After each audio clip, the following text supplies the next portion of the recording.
Yeah, welcome to We're Just Themessengers podcast. I'm Mike. What's happening? Is Marcus? And of course, I got my dog on the boards, Drew Dash. What's good? What it do?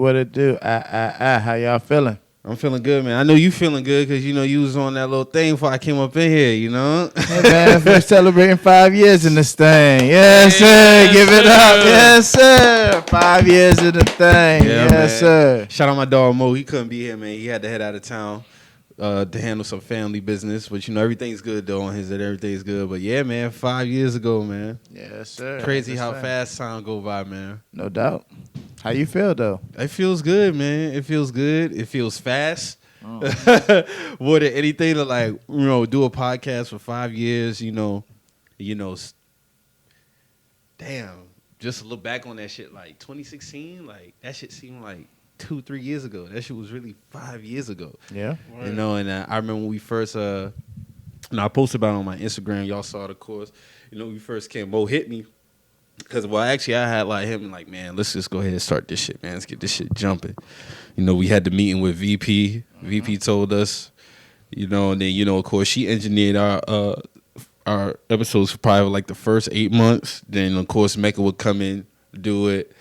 You then took over for the majority of the time, post like 2017, 18-ish. Yeah. We did our first YouTube January 2019. Mm-hmm. That'll be 2 years. Mm-hmm. So it's just like, you know, this shit is a team effort, man. Everybody who goes into it. Of course, my dog Stan holding us down on the visuals for the YouTube.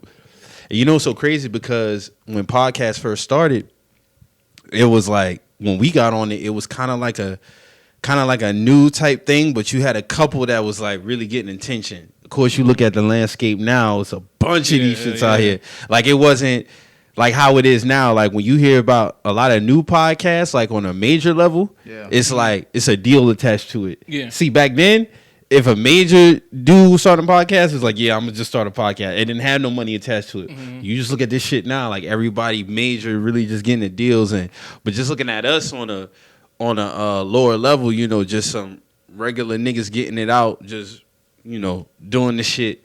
It's just like, look back at 5 years, how much we done grown. You know, we done had a couple of logo switches.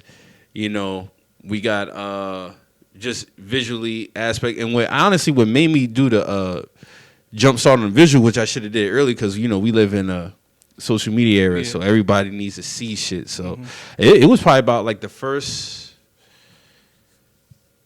2 years before we got on YouTube. Mm-hmm. Because I remember I went and bought the camera early January. We shot our first YouTube video, episode 65. Yup. And now we look at it, we about 181. So, yeah, man, we got to keep this shit pushing. Yeah. Of course, you know, we have our little breaks in there, you know, due to life. You know, life happens.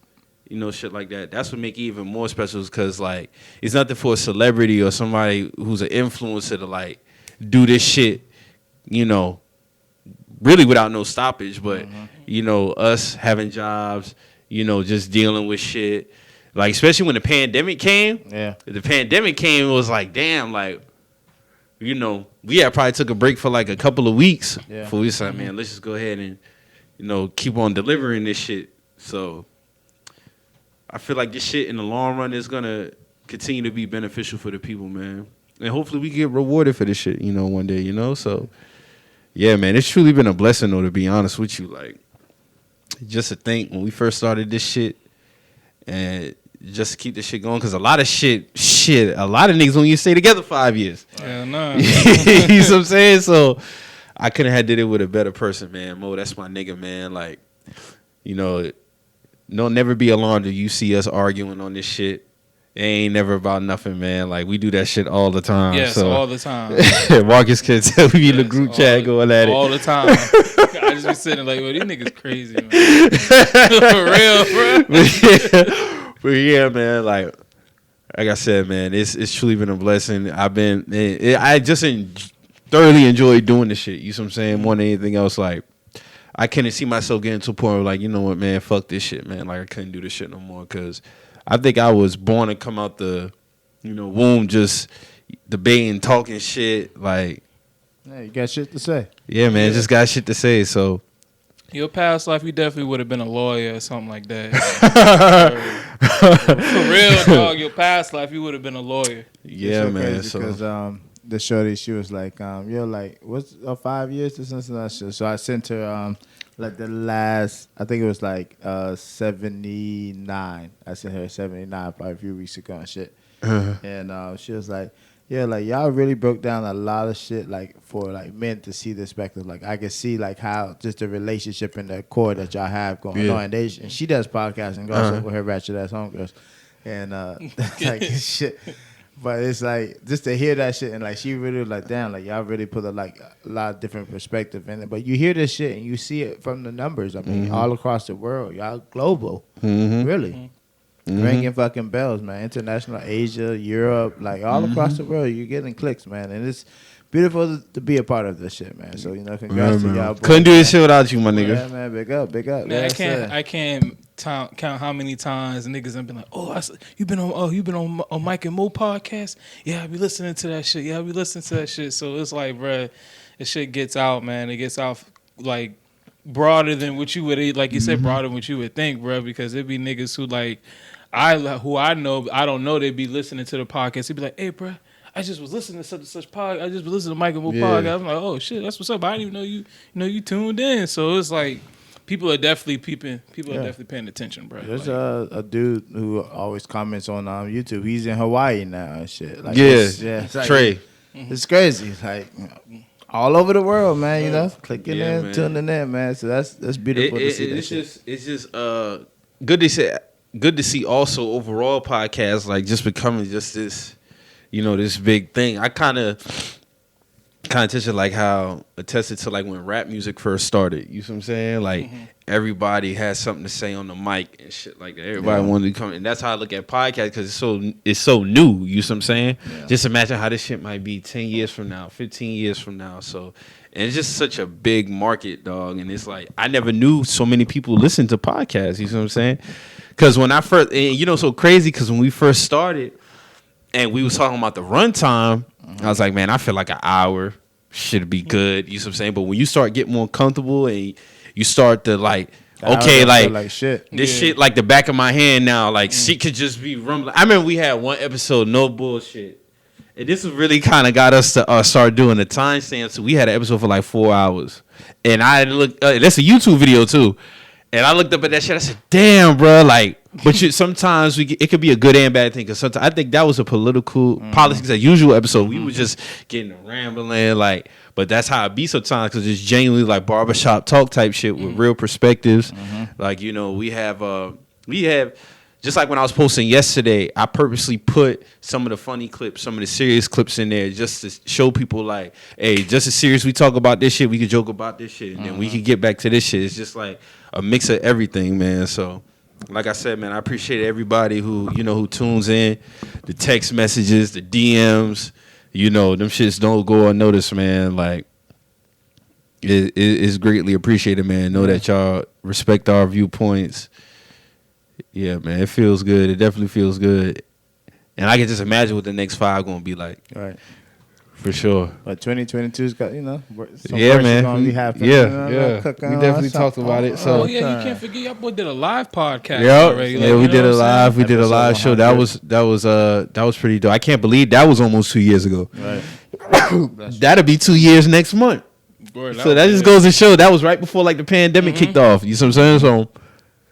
I hear so much shit, man, that's just taking place over, and it's crazy because you look up and you be like, damn, we did that episode then, like, and of course, like, even with you, Marcus, like, coming on the show, doing your thing, like, we hit Mez coming on the show, all the guests we done had on the show, man, Chill, JT, of course, my nigga JT, we had KS4S. Yeah, KS4S. We had a couple of women on here.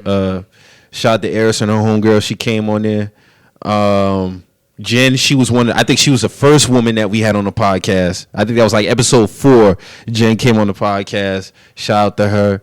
Shout out to Reggie, of course, frequent visitor on the show. Shout out to Reggie. Yeah, man, just everybody who got a hand in the shit, man. Like, at the end of the day, like I said, Do Work Media, it's a team thing. at the end of the day, like regardless of whatever business ventures we might have in the future, like I'll always remember this was home. You know what I'm saying? Like this is we can have this shit without Do Work Media. So respect. Yeah, man, for sure, dog. So yeah, I just keep smiling, man, because that shit just that shit is good, man. Like this shit really is a good feeling to hit 5 years, man. Like because a lot of people go into it thinking like, you know, man, this shit here ain't gonna last. Some people might last for 15, 20 episodes, 20. 80. I remember we hit like 60, 70. I'm like, damn, like we really got 60, 70 shits. Oh shit, look up, we at 100. This shit, oh shit, look up, we at like 120, 150. Now we at 180. So it's like, yeah, man, like but to stick with continue to grow, man. Yeah, I stuck with it though. Like I've, as your engineer and stuff, and starting podcasts and seeing people's vision and seeing them fall off. Like there's only but so much people that like so much pushing you can really do in somebody's show. You know what I mean? Like to see the heart, the dedication, it speaks in the work, it speaks in the craft. So people who really put the time in, put the effort in, do notes, stay in tune, seeing what's going on, and also be able to come with content each and every week for hours at a time. This is a hard task, man. This shit ain't easy, So for you look up, you be like, shit, only 10 minutes passed? For some people look at like, damn, like you gotta really know how to hold attention, talk about some shit, like have in-depth perspectives. And sometimes you might not even reach your topics that you have. You know what I mean? I might forget. But to be able to really put on a good show each and every week, you don't see paper, you don't see, and that's even progression because we started off with boards. You know what I mean? Writing down topics and stuff and following a board. And that just comes with time and putting in the work and putting in time and dedication, man. But it's a beautiful thing to see this shit 5 years down. Can't wait for this journey to continue on, man. Man. With just thing. Messages, man. For sure. But yeah, man, this shit, like I said, man, the powers that may be know what they're doing with this shit. So, I've always looked at it as a positive outlook. Like, this shit is going to do what it's supposed to do for the long run. Like, it's going to do what it's supposed to do, man. So, I'm looking forward to the next 5, man. Just to think, shit, we hit a 10-year mark. That'd be crazy. But the way these years flying, hey, 2026 is in 4 years. 2026 is in 4 years. That'll be 10. That'll be 10 years. So I can't wait to see what the metaverse has in store. With just the messengers, metaverse. Gotta pay the crypto. Can't wait to see this shit, bro. This shit's gonna be amazing, man. Like, shout out to the people who even reach out for tips and pointers, on how to maintain this shit. And shout out my dog Greg from Sneak This, man. Like, we always be talking because we both do podcasts. He's like in the 200s as far as episodes doing his thing, so he know what it's like to, go into it. Put the work in, put the time in. But also sometimes you might have those times. Like I remember I hit, and I might have never vocalized it on here. I might have hit a time where I was like, damn, like, part of me feel like I don't want to do podcasts today. You know what I'm saying? Or I ain't really feeling this shit. You go through those lapses sometimes. But what keeps me going is like the audience. You know what I'm saying? Like they still want to hear this shit. You know what I'm saying? Like I still got to get out here and talk my shit. Even if I see some shit, I'm like, nah.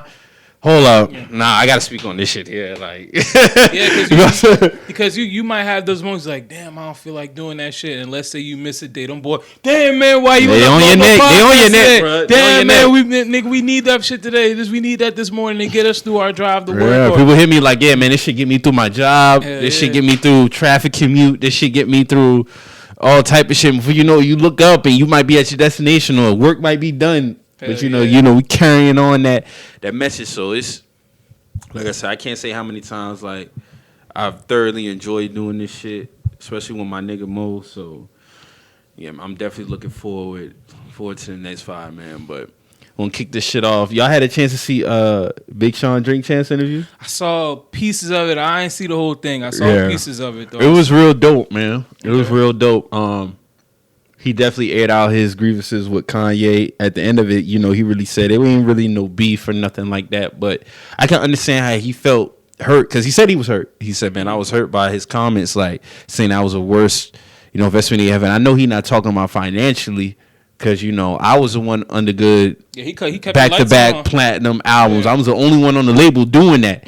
So it's like anytime he called me, I was there. He needed a verse, I was there. Like when we went and did Click, I was the one who was doing the hook. And, I remember Hit Boy just put the beat on. I was just like, ain't nobody fucking with my Click. And Ye heard it, was like, nah, this shit crazy. So I like just looking back on it, man, like at the end of the day, I feel like they hit a rough patch. And Kanye, you can make shit right, man. I know he spoke about like how he reached out to him. He wanted to have a conversation with his mom and him. Just do some healing on both ends. And, in the time when Sean was talking, and the time was like, nah, man, fuck that. Like, you did some whack shit and then you come in my face after the fact. Like, act like you ain't say that shit. So I can understand it. But just to see his overall growth as a rapper, to be honest with you, like, it's pretty good, especially with him dealing with like his mental issues and shit like that he's going through in his career. That's a lot, especially for a rapper, and still to be able to keep your core audience engaged and do a lot of shit. So, I think Ye and Sean, like, even if they don't, collab together again, I would like to just see them make amends. You know what I'm saying? Because life too short. Yeah. You know what I'm saying? It definitely is. Because Kanye probably looking at it like, and took it personal because of the political shit. You know what I'm saying? And Sean on the other hand is like, bro, I never advocated for nobody else. Like, if you go look back, I was the first person to, tweet about Ye for president. Even when he was saying what he was saying, with no facts attached to anything that he was saying. So it was never nothing about that. So I just feel like if they all got together, sit down, like, if Drake and Kanye can make amends, Big Sean and Ye can, man. The only thing with that Big Sean thing is when I was watching the interview, the little parts I did see, I saw the part where he was basically saying like, Kanye owed him money, but he wouldn't like just out directly and be like, hey, bro, like you need to pay what you owe me, because he looked at it as a blessing. But at the end of the day, that is, I can understand maybe when you're young in the game, but at this point, bro, you're a veteran, so it's like, dog, if the nigga owe you some cheese, like, I really don't care where we're at. Like, I'm gonna pull you to the side and be like, hey, bro, I understand, even with your family. He said the number. Like, he said $6 million. Yeah, I was like, yeah, you even wouldn't know with your family and all that, but you already know, like, because you know that I know that like you owe me money, so it's like it's not like a surprise. So just stop, don't duck me. Just let's have a civilized conversation and let's, get this shit and let's, figure this shit out. But I understand where he was coming from, because that is like a blessing. That's the person who brought him in the game. But at this point in your career, dog, it's not like that. It's different now. You taking care of people. You know what I'm saying? It's not the same when you was 17, 18 trying to get a record deal. Like, bro, you're a veteran in the game now. You done win platinum. You done did major things with other artists. So you get what you deserve, my nigga. So if that nigga owe you that, then shit, you need to go pull bro to the side. Even, whether he's your big homie or not, just be like, hey, bro, you and me know what's going on. Let's try to figure this shit out. Let's not get to the point where we both going on Drink Champs. You know what I'm saying? Like, let's not get to that point. Because we both got each other's number. We could talk about this shit. Yeah, we could talk about this shit. Nobody got to hide from nobody. Nobody has to go on other platforms and say other things. Like, bro, we know each other. Like, you know what I'm saying? So that's my only thing with Sean. I just wish Sean would have just, like, approached him like that. I can understand where he was coming from. And by all means, dog, get your cheese. You know what I'm saying? I just wish he would have approached it that way instead of kind of being a little passive, like, passive aggressive, yeah, nah, fuck that, bro. You done did far more than your share. You know what I'm saying? You done did what you had to do plus more. So yeah, bro, you know what I'm saying? Get that. I wouldn't be sitting there waiting waiting for him to bring up the conversation. 100%, 100%. Because even even when Nori was trying to shoot Kanye some bail in terms of like how he felt like he was addressing it, like he don't really feel like it was nothing like, like he don't fuck with him type shit.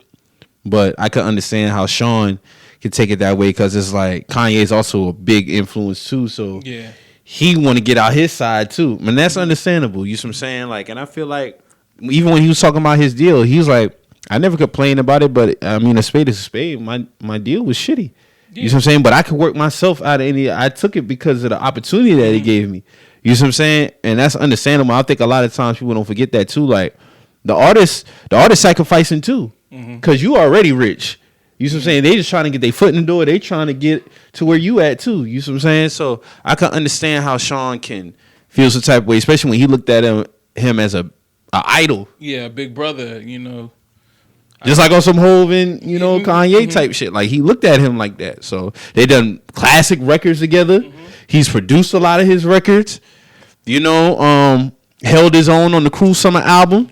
So I just feel like, even with, like I said, his impact on good music itself, like, he really was the only nigga on that label up until Pusha T really to, like, put up numbers. I mean, outside of Ye. And then, I mean, and you know, Pusha, that's one of my favorite rappers. But Pusha don't really sell records like that. Yeah, you know, he's the president. Yeah, so but Sean was the one that was really, you know, out of the whole good music, he probably got the most plaques out of all them boys besides Kanye. He probably sold the most, had the most success besides, you know, Kanye, you know what I'm saying, as far on the label. So for that whole thing to transpire like that is just crazy. I you know, I am a Kanye fan, but I do feel like, you know, he definitely should have gave Big Sean a little bit more respect than that. That shit was crazy. It was crazy. It's like, damn, like, he really was shitting on this. Yeah, that's what I'm saying. He really was shitting on, bro. Like, and I can't, you know, I fuck with Kanye, but that's just one of the things. Like, nah, if he's been that, you know, and Big Sean's been very loyal. You know what I'm saying? I'm pretty sure there's a lot of times where Big Sean could have like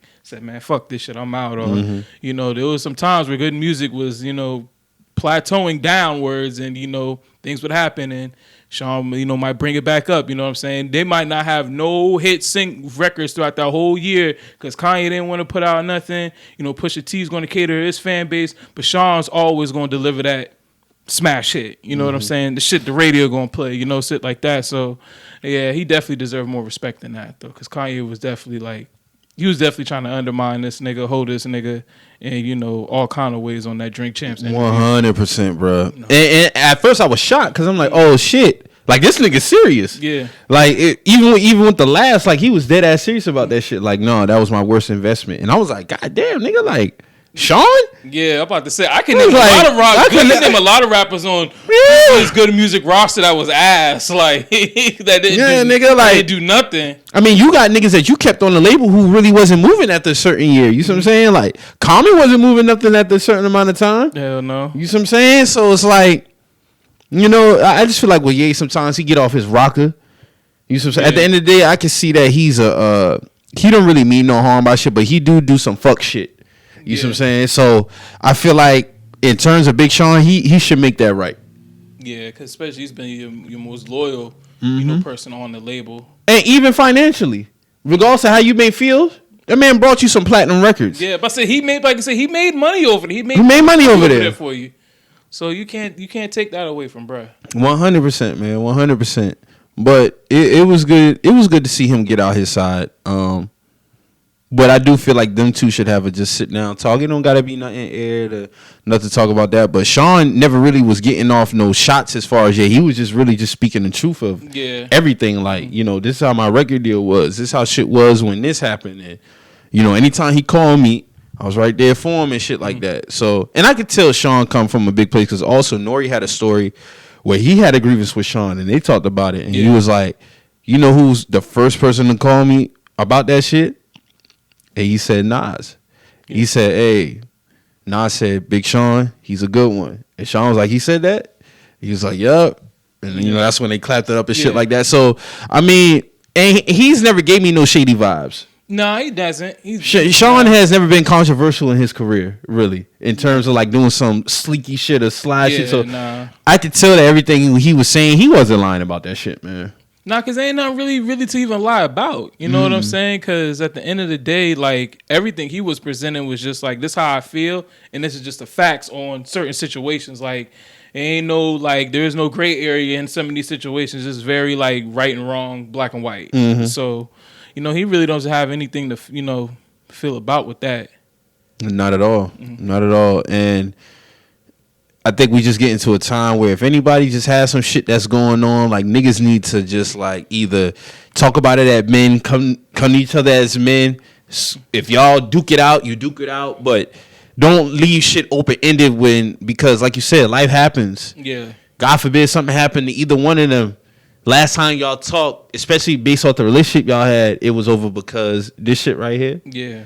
Because when you look at it, it don't never be worth it. Nah, it don't never be worth it. A lot of shit don't mean nothing at the end of the day, regardless of the arguments, the fighting. Y'all did great music together, and y'all had a relationship. Like you had a relationship outside the music. That gotta account for something.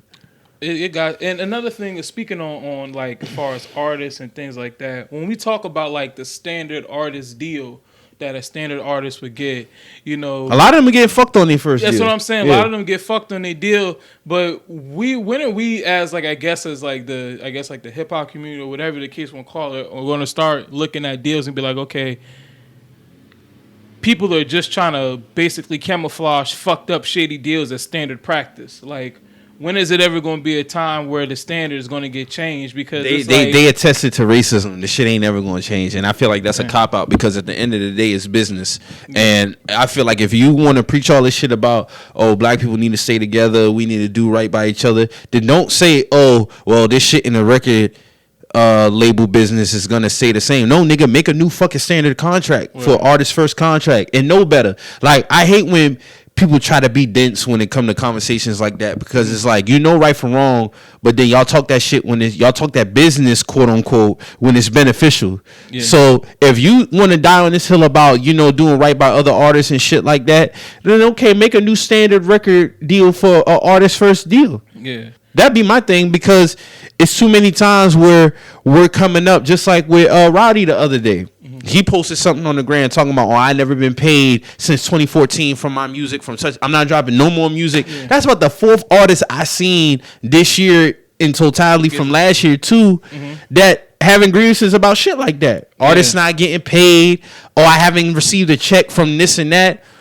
And there is some accountability on the artist because, you know, you might be caught up with getting outside money or show money, wherever the case may be. And you don't know what the fuck is going on with money from your record label that you've been supposed to be getting. So I'm not, you know, setting accountability on them on that front. What I'm saying is you as the business in the head, and I'm not a business person. I never worked for a record label.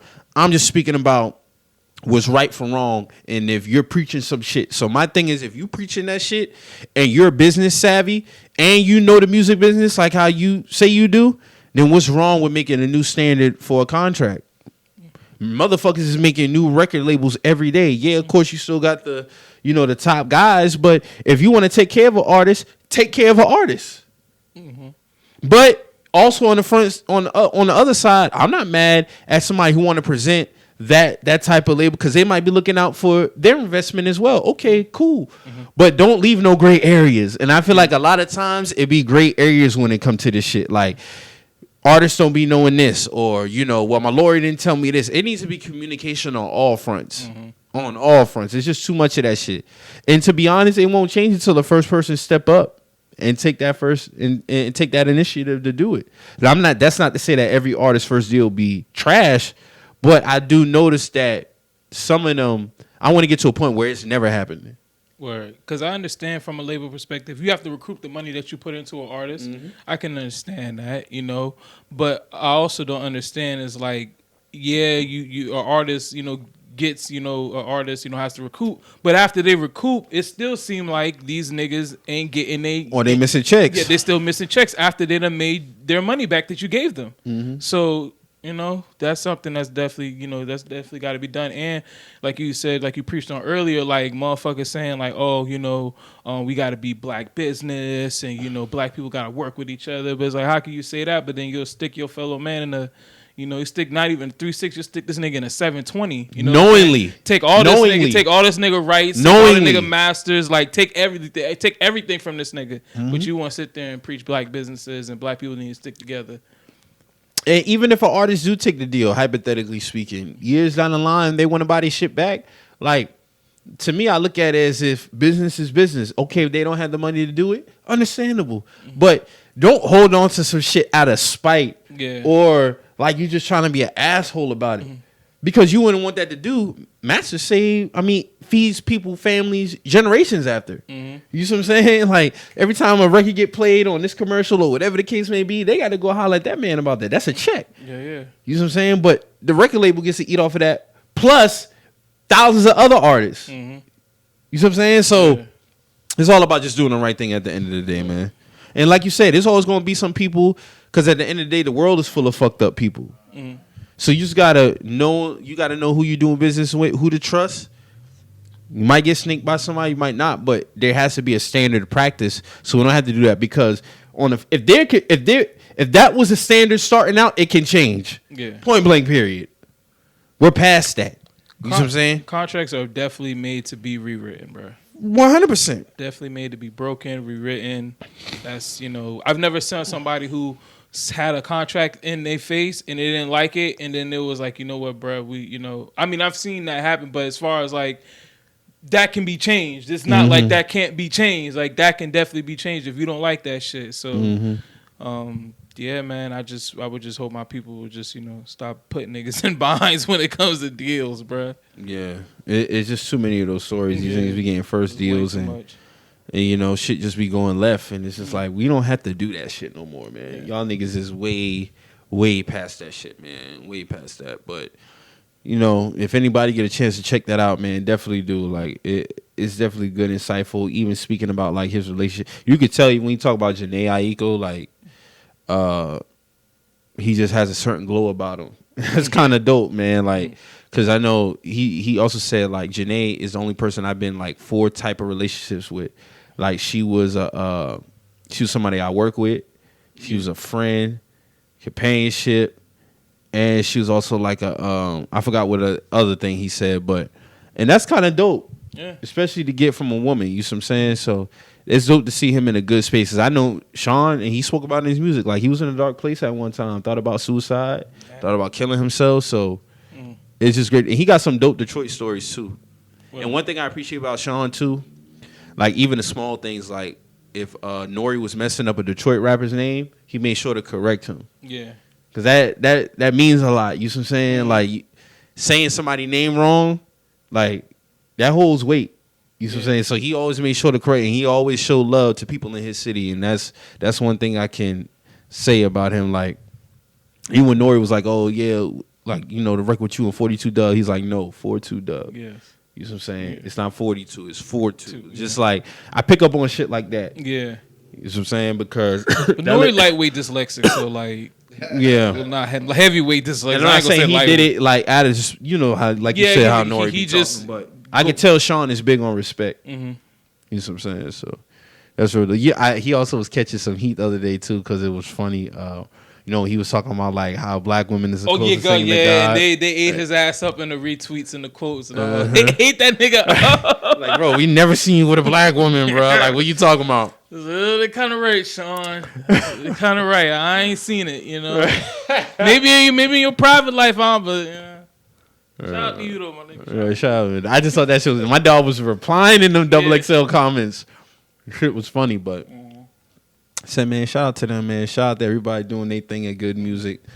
Just more positive, things to come, man. Because like you said, we losing too many people, man. And that just to transition into another topic. Unfortunately, I never listened to this artist's music, but R.I.P. to Drakeo the Ruler. He died this morning. Draco, I definitely from stab wounds. I definitely was a LA rapper. I definitely was a big fan of Draco. First time I heard him was shout out to this dude named Josh Pease. He had a Tumblr back in 2015, and that was the first time I heard the song Mr. Get Dough, and I was like, damn, bro, this nigga, he's hard. Like his tone of voice, his reflection in his voice, the way he would rap, he kind of sounded like a Bay Area rapper a little bit, but he was from Los Angeles, and this was like 2015. This was like SoundCloud era type shit, and I've always been a fan of his music. I haven't listened to his more recent stuff. Like I listened to the first album he put out when he first got out in 2020, but like he's always been like just like a really, really dope rapper. And as fucked up is like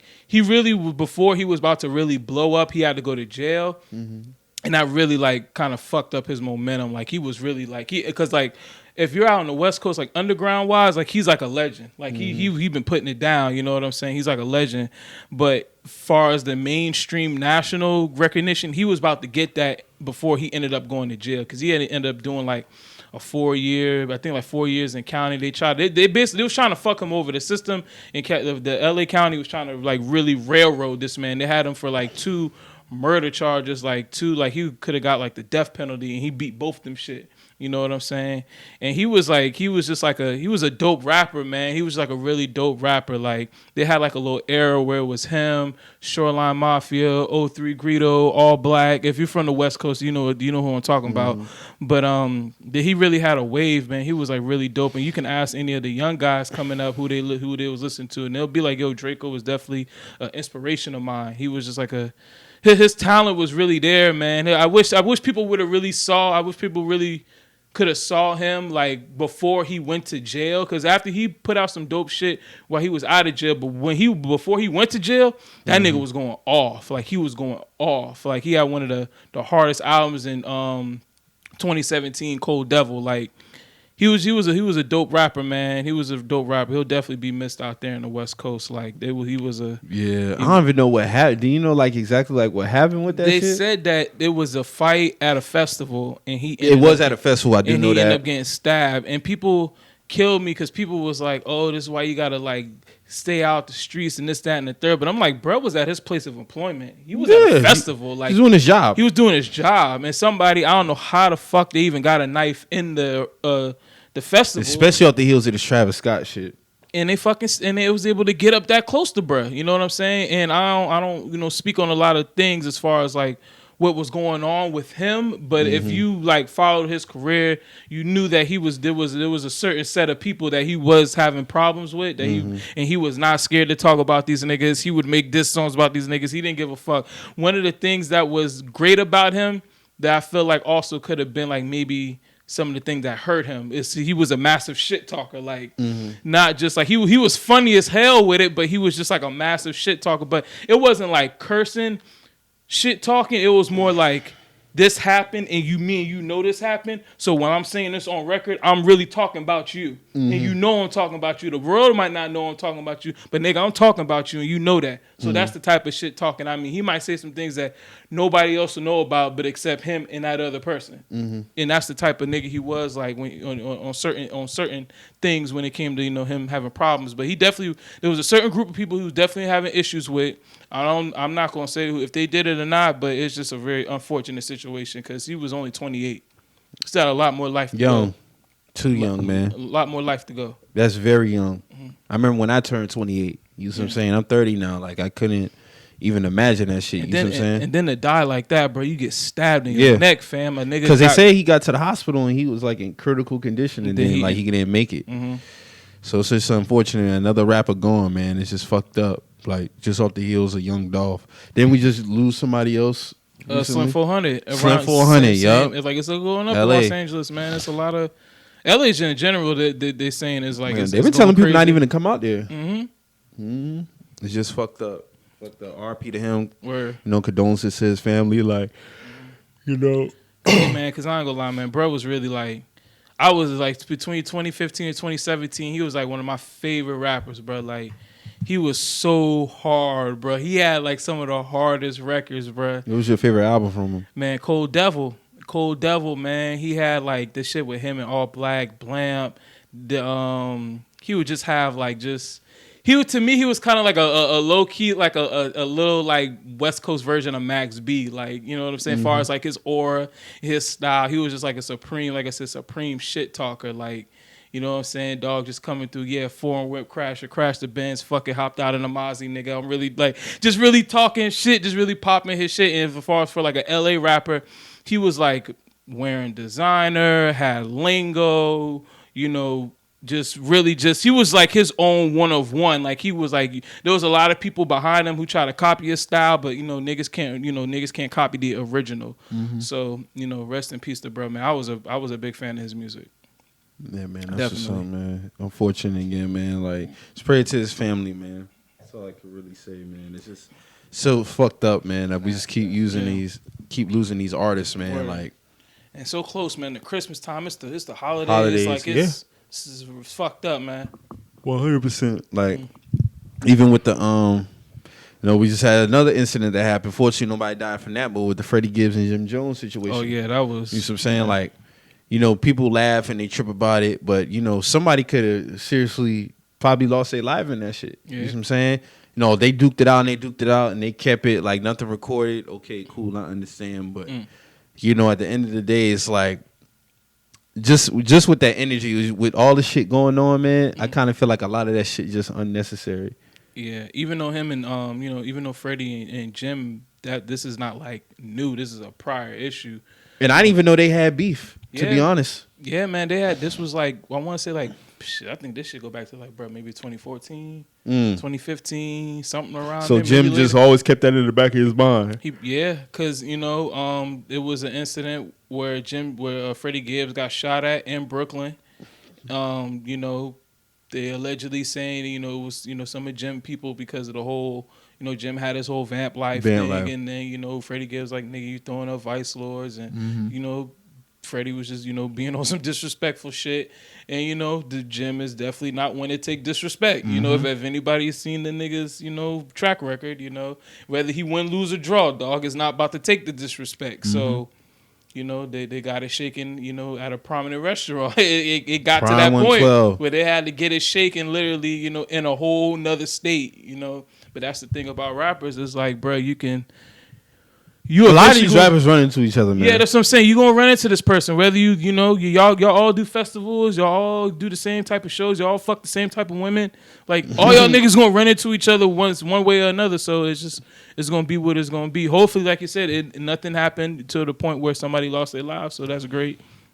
But, it ain't nothing, old-fashioned shakedown, you know what I'm saying? Ain't nothing to it. I can fuck with it sometimes, I can fuck with it as long as, like I said, nobody got hurt, nobody died.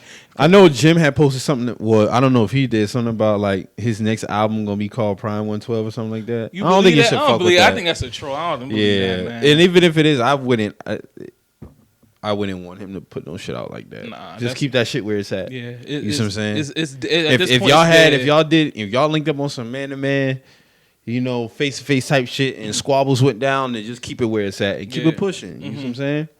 That's how I look at it, because doing music after that is just going to do nothing but ignite the fire. Then if somebody really get fucked up or unfortunately lose their life, then what? It's going to be all for nothing. Or when y'all could have just kept it where it was at. You see what I'm saying? If y'all fought and there was no guns pulled out, nothing like that, cool. Yeah. But see, the thing about what the whole situation, it's like, for Jim Jones, it's like Jim Jones will never have to do a show in Gary, Indiana. You know what I'm saying? But Freddie Gibbs going to have to do a show in New York. You know what I'm saying? So it's like, you got to look at it from certain perspectives. It's like, bruh, like, if you were to continue to do this, it would be more pressure on you than it would be on him, because it's like, he don't necessarily got to go to saying, like, my nigga, you have to go to all these festivals, you got to do all these shows. Like, you're gonna have to either y'all gonna run into each other, or you gonna be in a spot where you're pretty much gonna be over, man. Because, like I said, you're gonna have to go to New York to do a show. There's certain cities that Jim Jones is very clicked up in. You know what I'm saying? Miami actually being one of them. So it would make it hard for Freddie Gibbs. I'd tell him to quit that shit, because it would make harder for you to do what you got to do. Because, my nigga, you got to do those festivals in New York. Like, there's no ifs, ands, or buts about it. So I feel you on that. Yeah, I don't want to see too many. Honestly, I don't want to see that shit no more, to be honest, because it's just too much lies lost behind that shit. Like, niggas need to stop that beef and shit. Like, for real. Like, it just be too much shit to lose. Yeah, but I mean, with that, man, it goes into like deeper things, like the content of the music and, people's artistry, and, because we could say all those things, but at the end of the day, it's like people gonna still keep rapping about those things, because for a lot of niggas, it's just their reality. Yeah, that's a reality. It's just a reality. I'm just talking about the actual beef. Especially between them niggas is like 40, dog. Yeah, like y'all niggas grown, fam. Y'all niggas, Jim Jones got children in high school, and Freddie, grown. Yeah, you know what I'm saying. Freddie Gibbs got young kids. Like, y'all niggas, go be dads, man. You know what I'm saying? Go be dads. Niggas got football. Both of y'all getting money, doing well within y'all respective fields, business wise. So there's no need to be fucking up money or fucking up niggas' lives potentially over some dumb shit. Yeah. You see what I'm saying? Because my whole thing, even with Jim, if Jim was well within his right to check him on whatever it was that he felt, but I just don't want to get to a point where it just becomes a spree type thing. Yeah. You see what I'm saying? Multiple incidents happening between artists, and yeah, man, because we done lost more rappers between 2010 and now than I probably say between any other eras. You know what I'm saying? Real shit. For real. That's real shit. Between 2010 just and even thinking about 2021, 2019 and now. Mm-hmm. Pop, Juice. You know, Juice didn't die by no gang violence or nothing like that, but it's just we losing niggas. Yeah, and either through gun violence or through drugs. Drugs, Mac Miller. You know? I know I'm missing somebody. In order for the art form to keep prospering, we can't have all of our young artists keep dying. You know what I'm saying? It's the one thing that makes us great about hip hop is we King Vaughn. Yeah, King Vaughn is a thing that we have opportunity for a lot of young people to actually go make something of themselves. It's just the flip side of that is when you give all these young niggas money. And these young niggas ain't never had nothing. They ain't never seen outside their, 12-block radius. So you stick one of these little niggas in California, you know what I'm saying? It's no telling what's going to be on this little nigga's mind. Yeah, wilding, talking shit. If you don't got the right person guiding him. You know what I'm saying? And it's fucked up, man. And I feel like a lot of them, even speaking on the record label, I feel like a lot of record labels should even have, like, therapists in place for a lot of these young artists. 18, 19, coming in the game, getting all this money, like the weight of the world on their shoulders. People constantly, that could be a lot on the artist. You know what I'm saying? So if record labels could get it to a point where, these kids is actually talking to somebody, they can know how to handle certain situations going forward. You know what I'm saying? Word. Knowing the consequences behind certain things. Now, at the end of the day, if they do have these things and they choose to do it, then, okay, hands is clean at that point. But I feel like if you put in the initiative to just even try to prevent that shit, we can avoid a lot of this shit. Because there's a lot of people, man. There's a lot of kids who, when they first come into the game, they don't, like I said, they fresh out of water. They don't really know anything. They haven't really been anywhere. They haven't seen nothing. And just having that older person and just probably tap them on the shoulder and be like, man, bro, you shouldn't move like that, or you need to go, watch out for this. You know what I'm saying? Don't give all your family members money. You know what I'm saying? Don't have just all your niggas just around you. Just don't have 30, 40 niggas. Don't have 30, 40 niggas just laying around you. Nobody doing nothing. You know what I'm saying? People, the kids nowadays who jumping because they're coming in younger and younger, bruh. Yeah. Back then there was only a few like young rappers. Yeah, like, I'm not a fan of dog, but look at Herbo and what's the other dude he used to rap with? Lil Baby? Yeah. Yeah, they was 14, 15 in 2011. And it's crazy just to think Herbo was only what, 25, 26? Yeah, man, I've been listening to Herbo since like 2014, maybe 2013. Yeah, but he was rapping at 2011, 2012, wasn't he? No, I first heard about him between like 2012, 2013. He was like maybe 16 at that point. And he's only like 25, 26 now. 26 So now. it's like he technically still in his prime. And that's a blessing for him to still be here 10 years later because a lot of them don't even make it. You see what I'm saying? So that's real dope. That's real dope. And you can tell because with them, they all had older people. Like G Herbo, he was under like Mickey Hastings because he was a Chicago rapper. They be under niggas like No ID. You could tell there was around some older guys that put them on the game and let them know like, hey bro, ain't supposed to go like that. Of course, when you're young, you're gonna make mistakes, but their mistakes haven't been to the ones where like that's completely detrimental to their career. And so you can tell like, all right, there's somebody there who's watching them. It's Roddy Rich the same way. Like you could tell there's older people around them that's showing them the way. You know what I'm saying? They're not getting into a shitload of trouble. They're not constantly running into the law like that. You know what I'm saying? I mean, even though Herbo had his case, but before then, like I wasn't really hearing too much about bro on that side compared to all the other Chicago rappers. So you can see who has some type of guidance in them, and you can also see who don't. And the actions speak for it. 100%, 100%, bro. It's just like, just off the heels of that situation, man. I just want better for the artists overall, especially because it's, it's all shit, man. Like I don't want to see rappers every other month dying.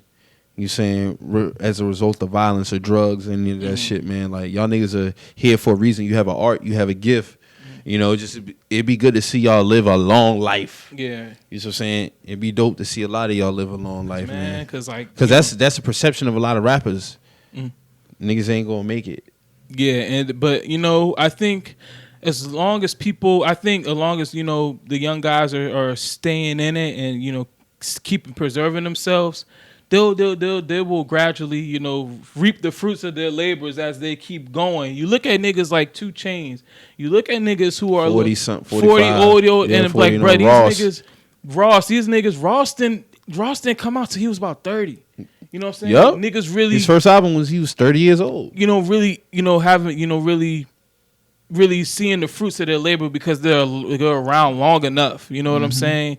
And that's a blessing to be able to be 40 years old. So like for Too Short's like 53, this nigga still puts out records. Like that's amazing. You know, even though I'm not the biggest Too Short fan, but that's amazing. You know? Hove's still rapping at 52. And Hove, not only he rapping at 52, Hove's still like one of the best rappers at 52. Still rapping at at an elite level. He's a unicorn though. It's like you know, not too many niggas are gonna be able to do that at that level. But you know, as long as you can stay productive, stay in it. And you know you can see yourself grow in time. You know what I'm saying, to be that artist that you want to be, because maybe you might be a nigga who only in it for 5 years. You get what you got to get, and then you go like on transition through. to something transition to something else. But you'll never know that if you die. Yeah, facts. So that's what speaking. You were speaking of Ross. No, when Ross left that fucking interview, bro. Oh, we're fucking 85 South. The 85 South. That shit was hilarious. This man said he was going to the bathroom, take off his jacket. Nigga ain't never came back, bro. Never came back. Well, did they ever give an explanation why? I can't remember. Heard it's because it was a question about Hove or something. Man, that's what I heard. No question. But based on the video, I didn't hear nothing that Chico might have said. Nigga said Hove, so he dead, dog. That's funny. That's what I heard. But looking at the video, I didn't hear nothing from anybody that made him like want to leave. That's what. Unless I gotta watch something beforehand. Nah, it was a little video clip of when they was like, "Yo, Ross left," and like he's in the van. It's like, yeah, he left. Yeah, and it's like, yeah, he got like a call. He had to rush to the airport or some shit like that. Oh, okay. Yeah, they didn't say like what it was. They just said he had to rush to the airport. Yeah, because the nigga said he was going to the bathroom. Yeah, nigga ain't never. He did that slow little creep up. Though. Yeah, you put your hand down, your fist down first, and creep yourself up. Then you get up. Yeah, that nigga, he was out. He already knew there was that time. I don't think he had nowhere to go. I think he just wanted to do. He wasn't probably do. He wasn't probably. And you know his house is in Georgia, so that nigga's like, man, I'm about to go home, bro. Just like, yo, I'm about to go home, dog. That's some wild shit, bro. Hey, you speaking of Ross interviews, you seen the one he did with we was talking about Pop, we was talking about BMF.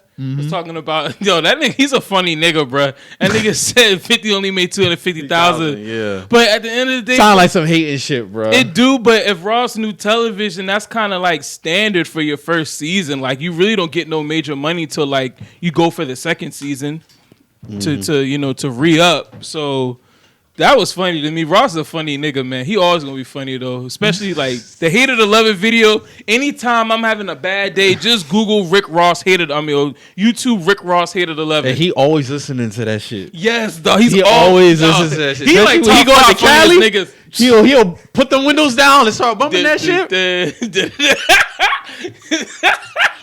I love him. I like the part he talk about his mama kissing the girl and shit. Yeah, it's some real shit. Nigga Ross is stupid, dog. Man, it's stupid. What that nigga said? But no, I was listening to. Remember when Mo had dropped the lyrics in the chat about them shots he took on Lil? Oh yeah, he was firing off on some niggas, bro. And he did. I want to know what Omarion did to him, man. But he was. Omarion don't fuck with nobody. But he was throwing shots at Omarion for like the past like. For real? Yeah, he'd be like in his interviews. I guess they would ask about him, and he really don't like. It ain't really like a yes or a no type thing, but you can tell like I ain't really fucking with dog. Yeah. So like he really So I guess he must have felt the type of way for leaving MMG or something.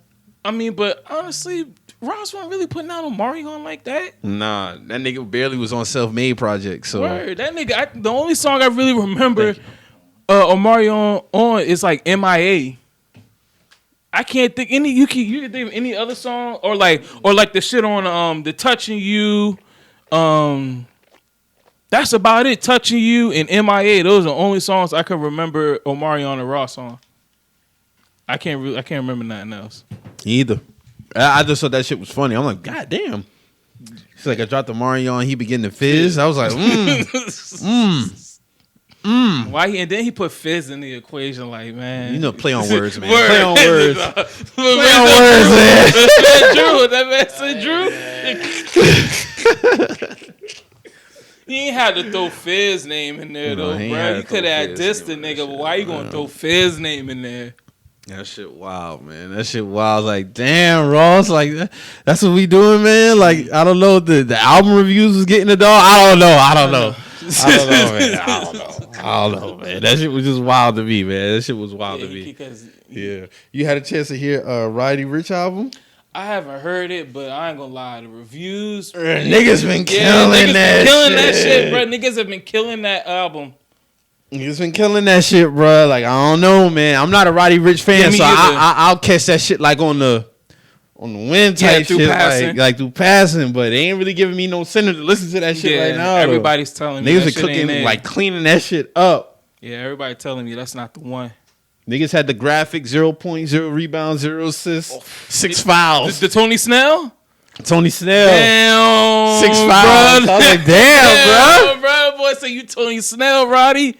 You can't go out like that, bro. Was his album that had what was the name of that album? That was Excuse Me, I'm Antisocial. Yeah, that shit was good. I felt like this shit was cool. I've never really been listen to Dog. Okay, no, I've never really listened to Dog like that. But but damn, bro, that's people grilling that shit, bro. It's not what it's supposed to be. Up. Damn, Roddy. And then Roddy waited like 2 years to drop that. That shit came out 2019? Yeah, bro. His first album was like 2019, bro. Damn, what the fuck? No, you right, because nobody really was dropping 2020. If you wait 2 years, my nigga, that shit gotta be worth the wait. Like, it could, and then, no offense, but for the type of music he makes, that music is usually made at a faster rate than 2 years. Like, niggas, for the type of, no offense, I mean, he's a great artist, but the type of music he makes, there's niggas who make that music like, they drop projects like that, making that kind of music. Mm-hmm. So for him to wait 2 years, you have to do something different. I mean, he tried. He had the Jamie Foxx, I heard, that was different. I ain't heard nobody put Jamie on a record in a while. So for real, I just haven't. Jamie's a great artist, so Mm-hmm. But I don't know, niggas just ain't feeling that. Any other new music came out? Not from this past Friday that I heard. No. Oh, I gotta give a shout out to ASAP Ant. Marino Infantry. I was just listening to this shit earlier. Man, ASAP ain't been on like a Currency type run for about like 3 years on the underground. I'm a big underground music listener. So shout out to ASAP Ant. Oh, ESCG dropped. Yeah. Oh yeah, he did. Bigger Than Life Part 2. Yeah. But shout out to ASAP Ant. Who would have known that he would have been the best person out of ASAP Mob as far as consistency and making great music? So shout out to him. Yeah, Young Blue drop. Shout out to Soda. Shout out to Lulu P. Shout out to Lydell. He low key Marino Infantry. So yeah, shout out to them boys, man. They're doing big things out there, especially with the music and the clothes. So shout out to them. Boldy James dropped. I was listening to that. That was pretty smooth. I fuck with that. Gucci Mane dropped another Christmas album. Boy, that nigga don't. But though he must got that nigga WAP got the lifetime green light from Atlantic Records, bruh.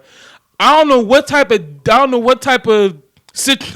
fuck this nigga doing, but this nigga got the lifetime green light. I've never seen a nigga who can drop that much albums on that much fucking on one record label that much. Like, it is insane. That nigga got the ultimate green light. That nigga Steph Curry over there at Atlantic Records. That nigga pull up from anywhere, bro. Green light. And they got the green light. I've never seen an artist with that much green lights as Gucci Mane on that one record label. That nigga put out 100 records that nigga could drop literally an album every fucking week on Atlantic if he wanted to. Must be nice. Must be, bruh. I just want to know what the numbers looking like. I mean, them numbers ain't looking like shit, but it's the fact that like you can still. It's just the fact that Mike Bruck could put them shit out, bruh. He can swing them shit as much as he wants to. So shout out to Gucci. I know them. I mean, we in the streaming era, so I guess more music. More streams. That shit went on. Bobby dropped that new video.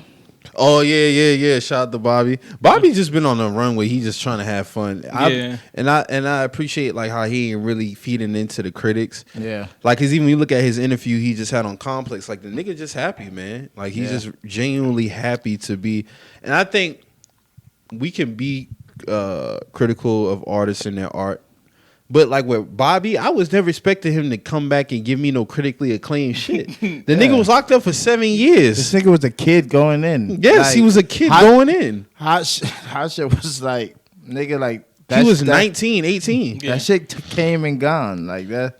I was fucking it up for that shit. Like, that nigga really missed like his prime, almost his prime years. Because Bobby's only what, 27, 28. But of course, the game changed. That's very, very, very, very much so since he was fucking locked up. I mean, 7 years that we done been through like 5 changes in music by that time. Now this is the TikTok era, so it's like, you know, niggas are doing shit for quick 15-minute videos. Now he was 194. Yeah, so he went in at 19, 20 years old.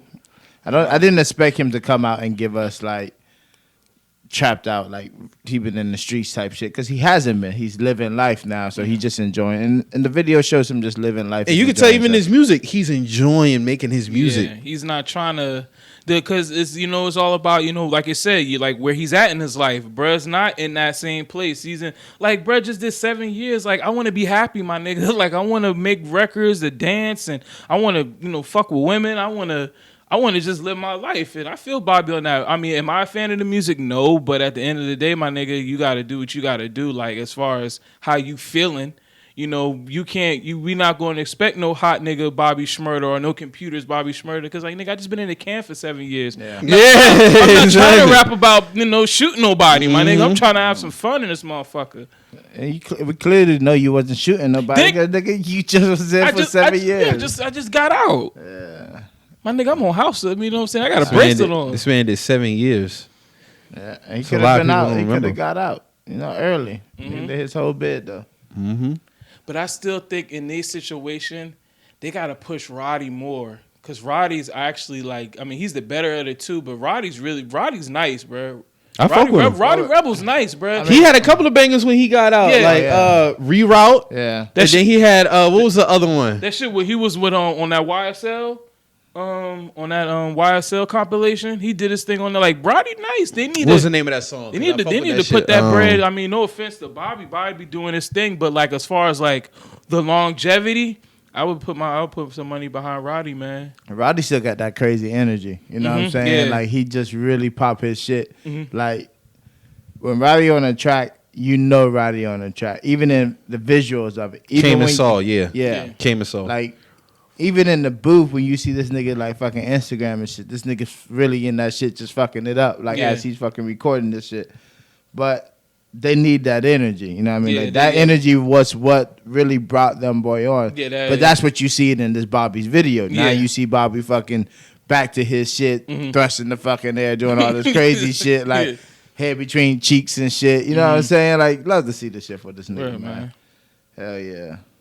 And they got what, Quavo on the song? Yeah. So I fuck with it, man. You know what song hard, bro? That Migos and Jim Jones song hard, bro. That shit's hard. I like that shit. Motherfucking QC trying to get Chris Brown, they saying. I remember you had told us about that. Yeah. I mean, no matter where Chris go, he gonna sell. That's big for QC though, man. If they can land him, even on the, I mean, management is one thing because they manage a couple people, but to bring us a lot of money. You said what? He'll bring them a lot of money. Yeah, about to say, but as far as like having them on the label, like him signed as an artist.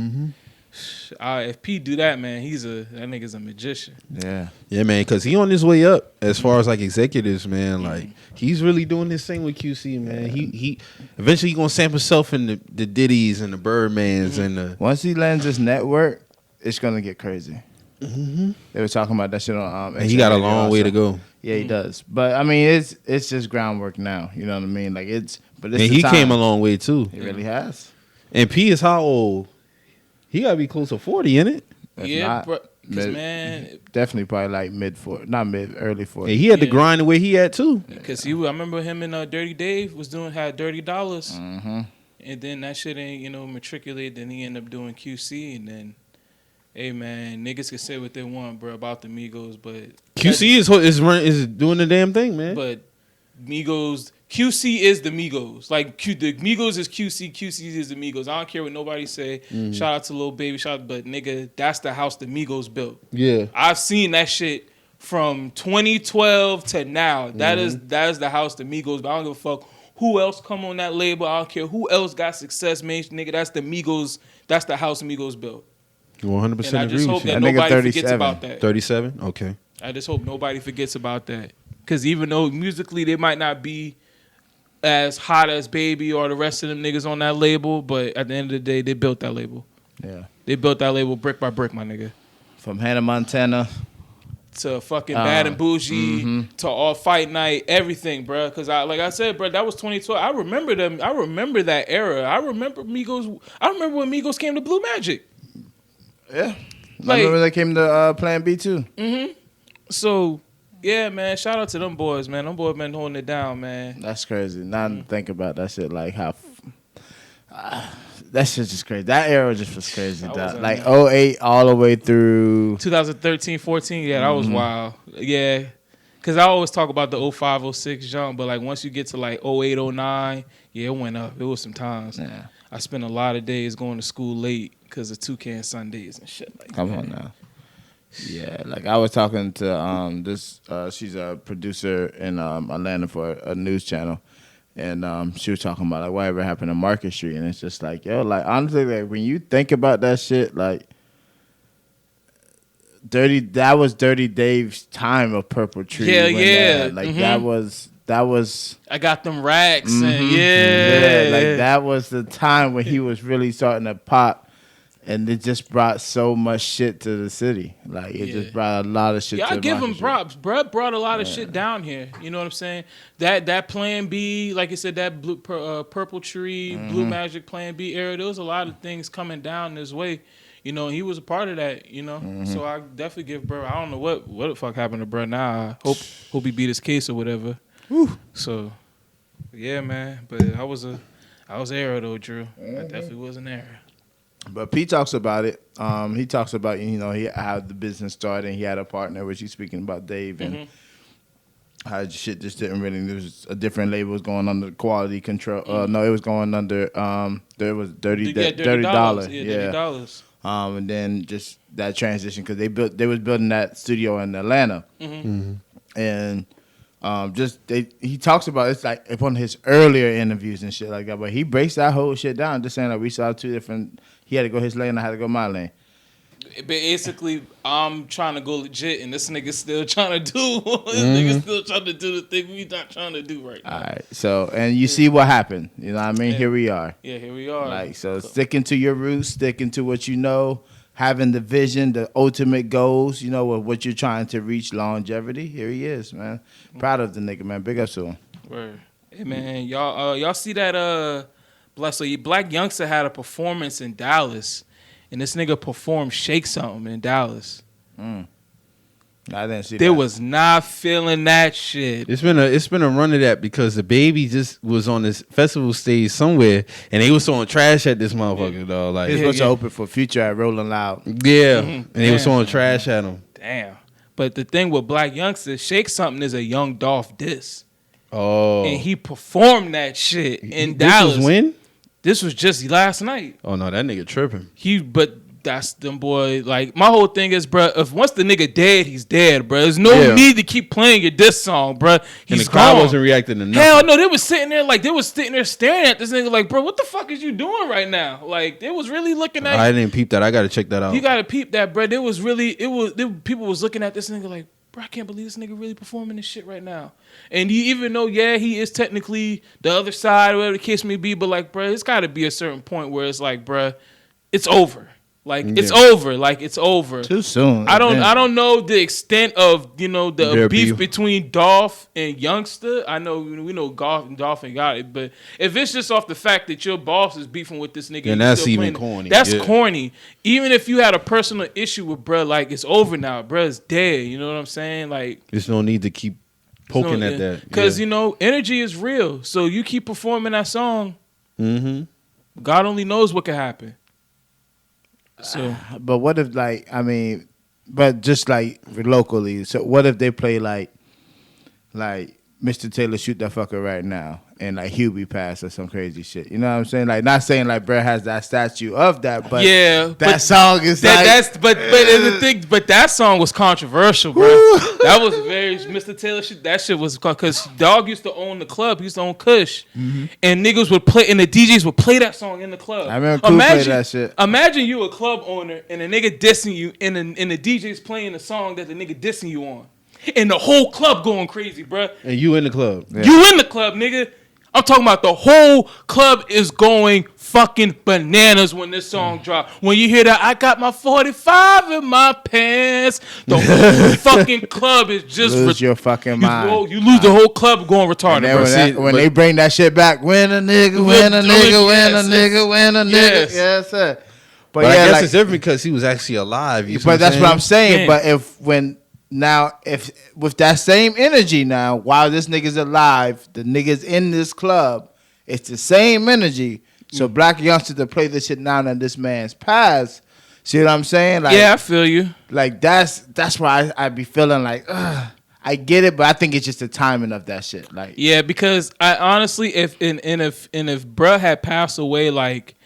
When that song went to, that shit came out like, what, 08, 09? Something like that? Mm-hmm. Something between there. If Dog would have passed away around that time, I think DJs would have gave respect and not played that shit. I doubt it. You don't think so? Not during those times. I mean, not in Kush. They wouldn't do it in Kush. They played it in Kush. That's what I'm saying. If he was, if Brian had passed away, I don't think they would have played that song. I think it would have been so. I think they would have not have played that song. Yeah. Maybe in another place, but I don't think they would have done it because that was bold as fuck for them niggas to do that shit. I've been to places where niggas just like, not to say like to the extent of like niggas dead, but niggas snitching and shit like that. So like, I mean, if the streets catch you, you know you dead anyway. So it's like to even play their music, it's like nigga, you kind of bugging. Like when Dino and shit, like when niggas were playing Dino, niggas would boo the DJ and shit. Like I've been in Kush, like when niggas would do shit like that, but it's like y'all niggas really ain't. That nigga ain't had shit to do with y'all niggas. It's just listen to the music, fam. Right. Just listen to the music. Like that's just really what it is. But black youngsters I think again, I just think it's too soon for him to play that shit. Like Garrett, yes, you did this song. Yes, it was a banger. Maybe whatever exchange y'all had, cool. Just too soon. Yeah, just dead that shit, bro. Just too soon, especially with everything going on, and just dead that too shit. Too soon, bro. Like I think him and the baby are like it's just the same shit. The antics, man. Like to stay relevant, to have headlines. Like if you type in Black Youngster right now, 5 hours ago, this article's posted about Black Youngster. Like this is what niggas are looking for. That careers are. I mean, when the last time we talked about Black Youngster? Been a minute. Yeah, you see what I'm saying? To do something to get your name in the lime. Like I can see him doing something. He's on like the bottom tier of the CMG roster. That stuttering shit ain't get him nowhere. Yeah, he's at the bottom tier of the GMC, at the CMG. Because he be going viral for just doing funny shit. It don't really be his music. It don't be music at all. He's like a meme now because a lot of his videos is used for like tweets and shit, and his fucking reactions and shit like that. Yeah, that's it.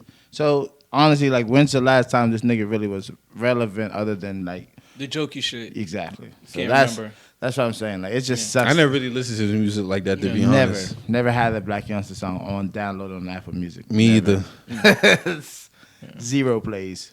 Yeah, I never me either, but. Yeah, that was just some crazy shit to see. Like, I'm just like... Yeah, I didn't see that. I'm going to have to check that out. I'm just like, bro, this nigga did what? I'm not surprised, though, because the nigga just be doing... He would do some shit like that. Yeah, he would. He looked like the type that would do some shit like that. So, yeah, man. So, I mean, these niggas... when these niggas get money and some power, man, it's just that ego, man. Really are, man. It's just all that ego. You can't tell a nigga nothing. Money don't change you; it just magnifies who you were already. Facts. Mm-hmm.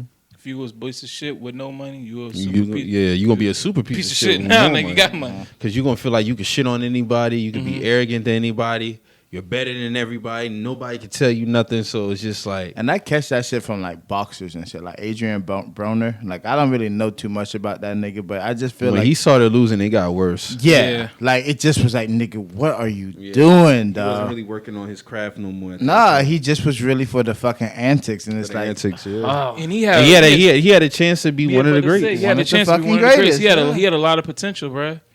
Just fucked all that shit off. Just playing fuck up, man. Being goofy. He was being goofy, not really taking his craft serious. Just listen to Floyd, man. Floyd was because some of the telling losses you, was bruh. ugly. Yes, Floyd was telling you, bruh. Yeah, Stop with the bullshit. Just stop with the bullshit. Mm-hmm. Nigga kept going, bruh. You see what happened now, bruh. We don't even. He's the meme. He's definitely 100%. 100% a meme. That's crazy. Nigga's career turned into memes. Bruh. That's. Whew.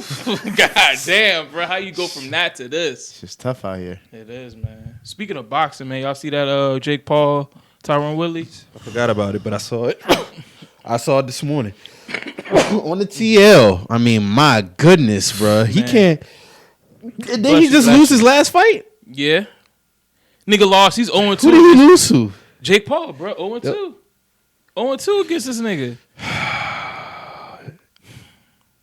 Him and Nate Robinson need to stay out the fucking man, boxing. we gotta send in the troops for Jake Paul. And Tyrone Woodley can't talk. I mean, he just needs to shut the fuck up. We gotta send in. Because that knockout that he took last night was ridiculous.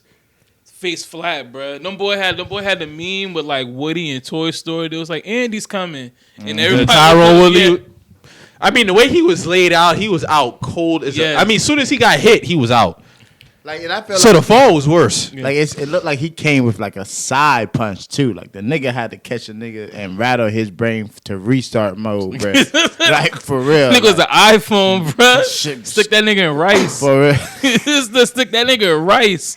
That Tyrone Woodley shit is nasty. Hey, but then Darren Williams and Frank Gore. Oh God, bro! I saw that one. You know what's so crazy? People tripping off Frank Gore saying like, "Hey, like when he got hit." But to be honest, that motherfucker got a strong jaw because most people would have got knocked out right there. You know what I'm saying? It's like when he got hit, he was just like, "Hey, I was more impressed at the fact that nigga didn't get knocked out." He got a strong jaw, bro. That's all I got to say. Hey, man, he went the rounds. That's all I can say, man. Shout out to Frank Gore. Frank the Tank. Yes, sir. He lost, though. He lost. He took that L. Darren Williams said, yeah, I'm done. Yeah. That's it. That's the only thing I got. That's all I got for y'all. That nigga went street on the nigga, pushing the nigga out of bounds. He was wilding for that one. I saw it like, nigga. He pushed that nigga damn out the ring. Push the nigga, bro. It's boxing. Nigga playing Oculus, goddamn. Word, bro. That nigga fucking pushed the man out of bounds and shit. But nah, Frank Gore, he held his own. I mean, I don't expect these niggas to fucking really know how to box. You know what I mean? Like, it's a football nigga. He knows how to throw weights and truck niggas. That's all he known to do. You know what I mean? To put him in this. I mean, nigga, you went the rounds of a professional boxer. You see how tired you was. You know what I mean? And this is a nigga who works out daily. You see what I'm saying? Like, conditioning and them be smaller rounds. Like them niggas only be fighting for 4 rounds. Come on now. And then how long the minutes be in the rounds? 3? Like 3? About 3 minutes, yeah. So to go the distance of 3 minutes around, and you're not really physically equipped for this, like you football all your fucking life. And really, it's 12 rounds. Yeah. But even to say, you know what I mean? Like, that's impressive, man. Like, the nigga didn't get knocked out and he fucking was unguarded. I was very impressed at the fact that he didn't get knocked out after that hit. Yeah, he was just like saying, hey, like, what the fuck? Like, he caught that shit. He got that tank ass head, though. Yeah, that's what I'm saying. He caught that shit. For real, though. Because it was wide open. It was wide open, unguarded. He just got and all he was like, he definitely should have fell face flat after that. If you've ever been in a fight before and you see a nigga face wide open, you coming with the gusto, nigga. Like, all your might in that one punch, you bro. try to lamb this nigga, bro. Yeah. Word, bro. So, Darren threw that fucking, the best fucking punch that beige nigga can throw, nigga. And that fucking ate that shit, bro. Hey, bro, speaking of shit like that, one of the craziest shits I ever seen, bro, it was, you remember them big ass parties you used to have in Music Farm? Oh, chill, man. All right, so, bro. All right, so, do you know what I'm talking about? I know exactly what you're talking about. You know what I'm talking about? Chill out, man. No, dog, I gotta tell the story, Drew. I gotta tell the story. Chill out, nigga. So, all right. The punch heard across the world. Okay, all right. So, all right, Mike. So I know exactly what y'all talking about. You ain't got to tell me. No, it might have been that. I know which one you're talking about, but this might have been another one. We might be talking about the same one. I know which one you're talking about, but this is another one. So we walking out of Music Farm, right? And there's this dude that we know. I ain't gonna say Brett's name. So I dap him up. I was like, hey, what's up, Brett? You want to see you in a minute? He's like, yeah, man, everything all good. So he walks off from me. And there's this other dude who was smoking a cigarette, just like minding his business. I'm guessing the guy who I just dapped and the dude who smoking the cigarette, I guess they might have had words because the dude who was smoking the cigarette was walking. His whole left side of his face was open. The dude who I'm just talking to was like kind of creeping around. So I'm looking at bro. I'm like, oh yeah, he about to try to lay dog out. So dog walking, smoking a cigarette. He creeping around. All you see is a fist and face connect. All you hear is a boom, like a almost like damn near like somebody crashed into like a brick wall. My nigga, He hit this nigga so hard, the nigga's cigarette flew out his mouth. How about this nigga pick that cigarette up, put it back in his mouth, and walked off? Like it was nothing. Like it was nothing. I'm talking about, dog, this nigga got hit. Like, you ever seen a nigga get hit and his face instantly swell? Yeah. Like Popeye or some shit like that? That's how dog get laid. And he got the fuck back up, pick his cigarette up, and kept walking. And everybody we was all looking at each other like, bro, did that really just happen? That nicotine high got that boy good, boy. Shit. But the one y'all talking about, I know which one. I ain't gonna say that. One, Drew. Yeah, I know that one. But that's crazy. To pick up the cigarette and just keep walking. Yes, right? bruh. He picked up the cigarette, and niggas know who I'm talking about. I ain't gonna say your name, but you know, I know the nigga who stick dog. I ain't gonna say your name, and the nigga who get laid. I ain't gonna say your name, but everybody know who they are in this story. If you know, you know. If you know, you know. Man, that's insane, bro. Yeah, bro. I'm talking about he picked that shit right up off the floor. What do you think about this COVID shit with the NBA and NFL, man? Man, this shit is ridiculous right now, bro. This shit really running. Name a player they in that bitch. Yeah, they running laps through both leagues right now, man. They done rescheduled games for NFL. I saw the Memphis and Tennessee game, the basketball game got rescheduled. Postponed. Yeah. Damn, but my whole thing is like, bro. I saw Trae Young today. He in protocol now too. Lakers coach. Yeah. He in protocol. KD. Browns coach. Yeah, protocol. KD. Kyrie in protocol. But I tell you what though, niggas ain't gonna have that shit Christmas Day. I tell you that much. Them shit, NBA, them forms definitely going to get. Man, listen, NBA ain't missing out no money on that shit. Nah, they roll out their uniform, the jerseys, the Christmas jerseys. KD, Kyrie, and Harden gonna be on that motherfucking floor. ASAP. Because you already know the shoes are going to be whatever if niggas about to drop some new shit. Like, we getting prepared for All-Star. So niggas' designs are already done. Now you about to see them start to wear the Christmas colorways. Them shit's dropping. Yeah, them shit dropping. Them shit about to drop in February after All-Star. So you already know. Everybody got a stake in this shit. Nike. Fucking Christmas jerseys, the fucking sleeve jerseys. You know how they do them shit and stuff. Yep, running all them shit, bro. Shit so crazy. I seen a video last night. It said, "Dog, this coach, who the fuck is this on the Magic playing this game?" We're like, "Who the fuck is this?" Like the Nets was playing all the young bucks last. It was just Patty Mills and really Blake Griffin as like the only notable names out there last night. Like rest of them, of course, you got Cam Thomas, Kessler, the boys. But as far as like the guys who's gonna get buckets, it was Blake and Patty Mills, and they lost to the Magic. That nigga said, "Who the fuck is on the Magic? Yeah, who the fuck is this?" Never seen these niggas rolling out C teams to play games, bro. Like shit. Wow, we just got DeRozan back. We supposed to be playing a game, but then they postponed another one. So my whole thing is this with this vaccination shit. At some point, we're gonna have to treat this shit like the flu. Like, you're going to have just if you want to get a COVID shot every year around same time like you do the flu shot, do that. Because my whole thing, it doesn't make sense for people to be vaccinated and still go in the protocol. Yeah, that don't make sense. Yeah. How long you going to keep doing that? At some point, we're going to have to address this shit like the fucking flu. And the Omicron variant ain't as lethal as COVID itself. It's just just a step below. You see what I'm saying? Because all the shit gonna do is mutate. It's no different than flu, swine flu, H1N1, bird. All these shit just got different trees and branches. So at what point are we gonna treat COVID like the fucking flu? Because you can't continue to do this shit like this. Not if motherfuckers are vaccinated. Because if people are vaccinated, then why are they still going into all these protocols and missing games?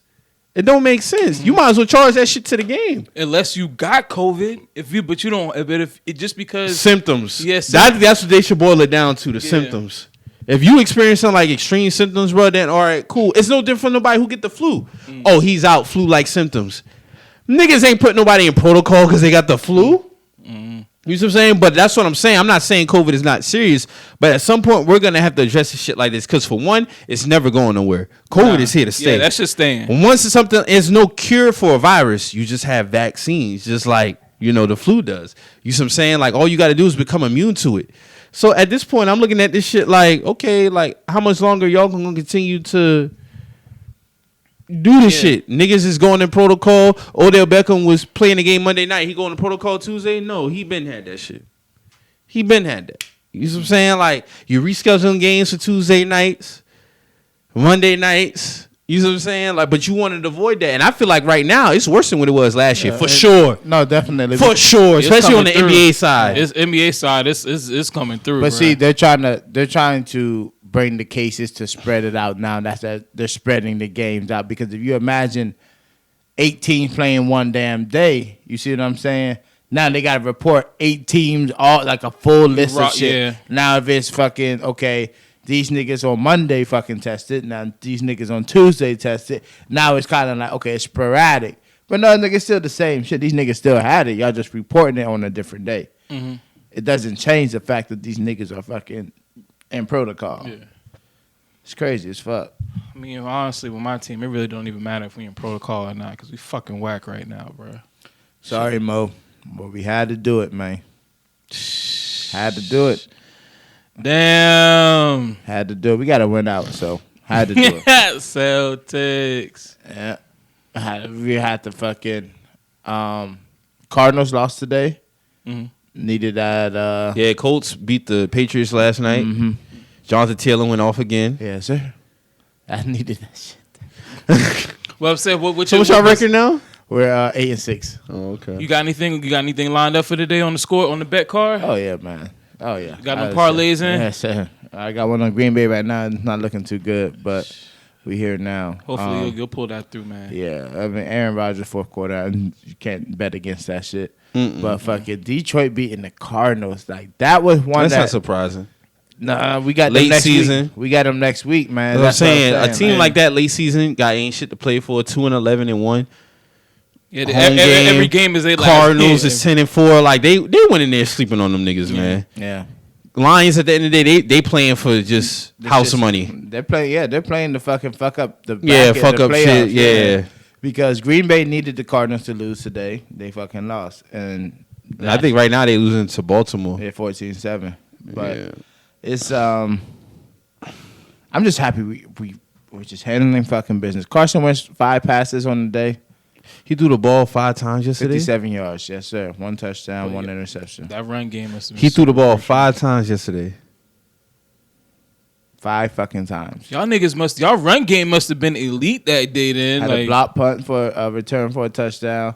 That's insane, bro. Yeah, Darius Leonard should have had 2 interceptions. Well, yeah, 1. That defense in the run game was crucial.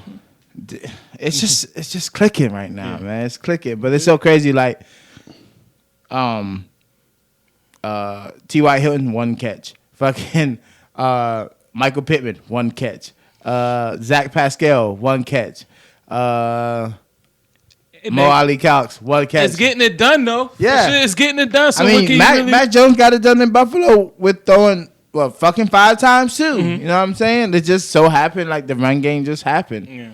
I mean, Jonathan Taylor's just a fucking beast, bro. Like he's just doing this fucking thing, man. Love to see it. Yeah, man. Well, it's tied now between Baltimore and the Packers. Okay. Yeah, you knew that was gonna happen. You knew that. But we had to get that shit done. We can't because Lamar ain't playing. Mm-hmm. Yeah, he's not. That's so crazy that it's that close though. 14-14. Green Bay just scored. So because playoffs right around the corner. Yeah, a few more weeks. Like I said, we got to win out. We got to because we're a game behind Tennessee now because Tennessee lost. No more loss to the Steelers. They had the lead too. They let the Steelers come back.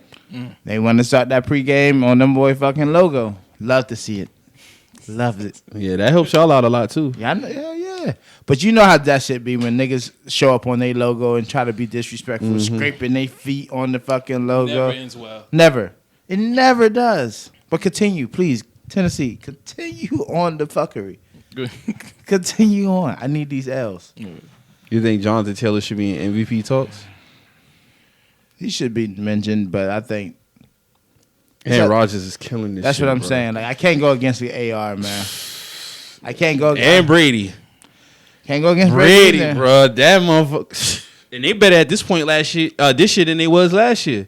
And he lead the league in touchdown passes. You already know. Once it gets to that December, January, Brady just... Tom terrific. Yeah, Tom terrific. Bro. Tom terrific. Like that game last week against Buffalo, you know what coming back? No, so I got this ball first in OT, pack it up. Yeah. Who scored that last one? That was number 16, whoever that is, Johnson or some shit. Yeah. I don't know. But yeah, Tom Brady, that's a bad motherfucker, dog. Mahomes a bad motherfucker too. Like I be saying my Herbert over Mahomes shit, but don't get it fucked up. I got a lot of respect for Patrick Mahomes. He's still that deal. It's gonna be his league when Brady get up out of here. Him and Herbert and Josh Allen, Kyler Murray, them four gonna really be at the top of the shit. But I just hope Mahomes is a bad motherfucker. I just hope Herbert doesn't have a career like Phillip Rivers. Phillip Rivers has always arguably should have been there next to the top Super Bowl. Peyton Manning's, Drew Brees. But he stayed in San Diego too long, man. But that's the thing. Same thing. Herbert's there now. See what I'm Herbert saying? is good as fuck. There's no gap, and I say this and I mean it. There's no gap between him and Patrick as far as talent, bro. They both got it. He just got more. He just got the accolades. Like he's the first quarterback to throw for over 30 touchdowns his first 2 years. Like he got 62 touchdown passes and like 21 picks. That's insane, bro. Like Herbert makes some throws like Patrick that be like, but you know Patrick done did it a little bit longer than him now. He already got 2 years on him. But that game, did you watch that game? That was a great fucking game, bro. I got him on my fantasy. I gotta watch this nigga, dog, because he going to go for at least 3. You know what I'm saying? But if you think about it, like now that one pass he had in the dirt was, I don't know what the fuck Patrick was doing. But that was some nasty shit. Nah, I don't know if it came out his hand wrong or something. I don't know. Right. The shit went right in the turf, and Mecole Hardman was wide open in the end zone. This a 1 yard pass too. Yeah, and he just threw the shit in the dirt. I'm like, what the fuck was that? It was like his damn hip couldn't get around to give him like that extra. He looked like somebody who didn't know how to throw a football. Right? Oh, like he didn't. I don't think he expected him to be that wide open. I don't know what it was. That bitch went automatically in the dirt. Like it ain't even had no air under it. That shit went right in the dirt. Like he got the snap and said, I was like, what the fuck is that doing? But he wrote the wrong. He made it right though. I tell you that. Yeah, he definitely did. But I think but with COVID, I just don't see we get the playoffs, bro. Like ain't nobody going to protocol during playoffs, bro. It's gonna be hard press to do that, and I don't understand how it's worse now because the league and more so the NFL played when there was no vaccine out. And they didn't have this many cases. You see what I'm saying? But now it's just like, on the NBA side, because the vaccine came out like last year, December, going into January. The NBA got way more cases now, bro. And the thing is, the NBA was supposedly 95% vaccinated. That's my thing. So at my point, if these niggas is 95% vaccinated, and why are you putting these niggas in protocol? My thing is, these niggas should only be out if they're experiencing serious symptoms. That's my thing, because at this point, we're gonna have to treat this shit like the fucking flu, bro, because it's not going nowhere. Fortunately enough, I've been to a point where I haven't had to experience it, and I do know some people who have experienced some fucked up shit from COVID. Like I know this one girl on Instagram, she posted like how everything she's tasting, she has COVID has been like some metal type shit. Damn, that's not the first time I heard that from somebody. Somebody else said it's a different type of taste, but her taste, everything smelled like she can't enjoy her food. Everything tastes like metal and some other shit she said. Her taste just been fucked up. Damn. And her smell, no, not her taste, her smell. Oh, everything smells like metal or some shit. And she been trying to like get advice on certain like smelling exercises to get like, you know, they say like smell ground coffee, eucalyptus, ginger or some shit to try to like clear up the get your senses back and shit. Because that gotta be some scary shit, bro. Like you can't even really enjoy your food like that because the shit don't smell how it's supposed to smell. Yeah. Like imagine you having your favorite meal, but that shit smell like some fucking metal. You wouldn't even have the appetite really.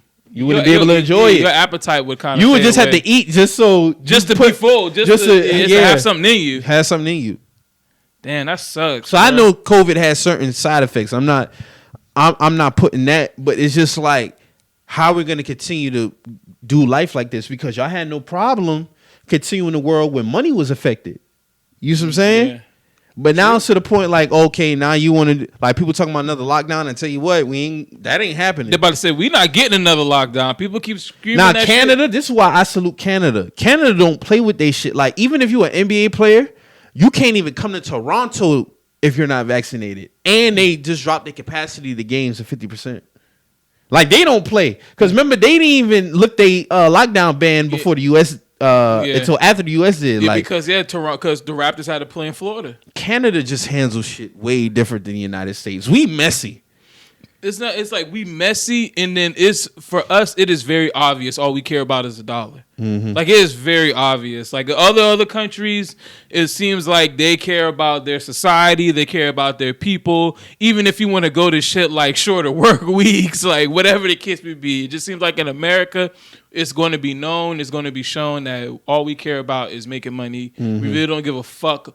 You know, we'll handle whatever the fuck comes with that shit as far as dealing with the the American people. Mm-hmm. But for the most part, nigga, we're here to make money. You know what I'm saying? And if that means some people got to die for us to make money, then that's what's gonna happen. Mm-hmm. So man, I don't know. We like I said, man, we've always we've always done it backwards. It seemed like every other country can do it right except us. Mm-hmm. Cause like I know there was another country, like I want to say it was Australia when their shutdown happened. They wasn't playing, and then it was back to like normal life within like the next 6 months because everybody was shut down. There wasn't, everybody just stuck to the plan. But in America, bruh, this the land of the free, so niggas just gonna do what the fuck they want to do. Like they gonna feel like it's their right to just, I don't have to do this and I don't got to do that, and why should I do this? And man, we always gonna be in some shit like that. Shit, wow, right? Yes, it is. I'm telling you, man, this shit just ain't going nowhere, man. It's not going nowhere. That's what I'm saying. How we gonna handle this shit? Like, so stop the fucking post-COVID, nigga. We still in this shit. Yeah, we ain't never going nowhere. This shit ain't going. This is just a part of life at this point, bro. Like wearing a mask for me is just part of life. At this point. It's just part of life. Yeah, I just don't always have my shit on, so it is what it is. Try to do preventable measures. You know what I'm saying? So. But as far as the protocol shit, it's like how far are you willing? Unless somebody experiencing like flu-like symptoms, like how they do for certain niggas, that's how they gonna have to treat it with COVID. Because going in the protocol, you vaccinated. We can't do nothing else past a vaccination. There's nothing else you can do. You've already put the vaccine. It don't matter how many fucking boosters you put out here, bro. That's another thing. People talking about this booster shit. I done got the Moderna. I got 2 shots. You see what I'm saying? I'm not getting no fucking boosters. Word. I'm not doing it. I done got my 2 shots. I'm Gucci. There's nothing else to talk about.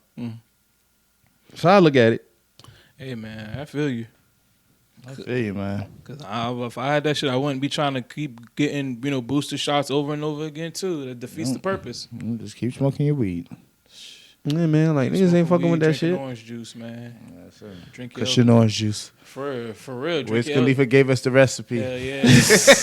Drink your elderberry. Everybody different. I'm not going to tell niggas what to do or what not to do. Just whatever makes you feel comfortable. And, keep it pushing. Yeah, man. They don't be out here, like, wilding out and shit. But niggas know what time it is, man. Niggas know what to do. So, I mean, hey, man. Like, just y'all be safe out here, man. No doubt. For sure. Yeah, because it's the holidays. It's getting cold. You're going to be around family, so... Yeah, this flu season anyway. Mm-hmm. So everybody just be safe out here. You got a little sniffle, man, go get tested. Because I don't think enough niggas getting tested, like, just to get their status to see if they're positive or not. I feel like everybody was doing this shit, like, weekly or bi-weekly at least. Now niggas just like, I feel like I'm sick. Let me go get a test. Yeah, you know what I noticed? Like, I be catching, like, I caught one.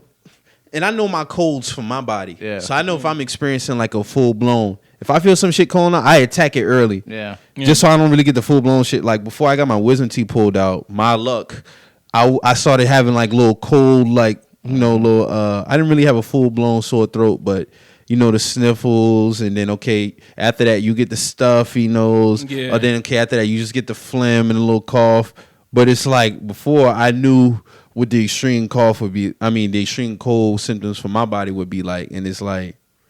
if it's COVID, and nobody gonna know your body except you. Yeah, you gonna feel when you gonna feel different. Yeah, like something ain't right. Yeah, something ain't right. Yeah, this ain't the regular cold. This ain't the regular cold, yeah. And by now, you've read the symptoms. You've seen the symptoms. You've read the symptoms. So if you're experiencing this shit and it's not your normal cold, yeah, probably got that shit. You probably got it. Yep. And then the thing with the NBA is they everybody is 95% vaccinated, and they putting everybody in protocol because are they scared that it's going to spread? We passed that. And that's my whole that's thing. It's like, if you vaccinated and you first of all, y'all told us that even when we get vaccinated, you still can get it. You just won't die. Okay, then treat it like the fucking flu then. Mm-hmm.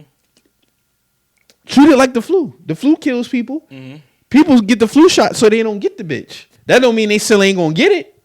It's the same thing. You still gonna get the flu. You still can get the flu even with a flu shot. Yeah.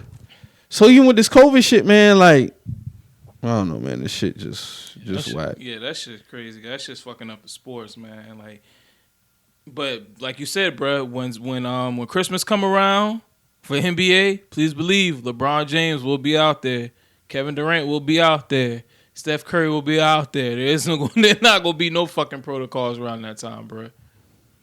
So hopefully, man, all the rest of the leagues can get that shit together. Hopefully, man. Hopefully, like.